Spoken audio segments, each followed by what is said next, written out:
Dengan menggunakan mobil kren, petugas BPBD Kota Bogor melakukan evakuasi seekor kucing yang terjebak di rongga Jalan Tol Bor Outer Ring Road atau BOR di Jalan Soleh Iskandar, Kecamatan Tanah Sareal pada Senin pagi.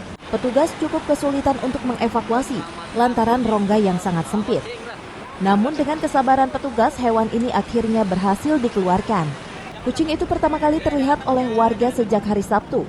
Saat itu kucing sempat terlihat namun menghilang kembali. Dan akhirnya saat kucing terlihat, warga lantas melapor ke petugas untuk dievakuasi.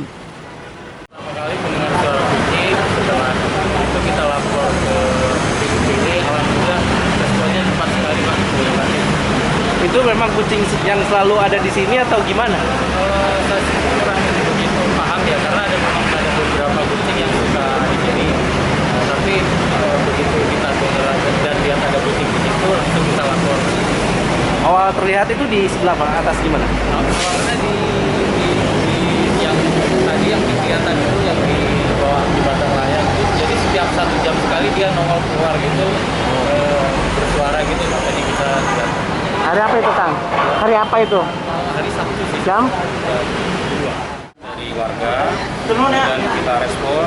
Akhirnya jam 9 pagi tadi bahwa ada laporan kucing yang berada di Tol Bor ini, yang kita langsung koordinasi dengan pimpinan dengan Dandu sehingga kita tugaskan untuk berangkat ke Suli.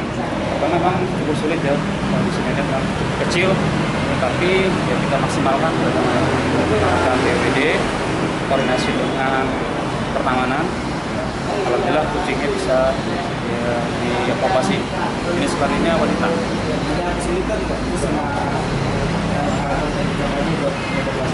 Ya, untuk kesulitan kan, jadi memang medannya cukup gelap ya. Kita tadi menggunakan senter dia, posisi jarak memang agak sempit ya. Kemudian alat-alat yang kita gunakan alat vertikal dan sistem manual. Demikian.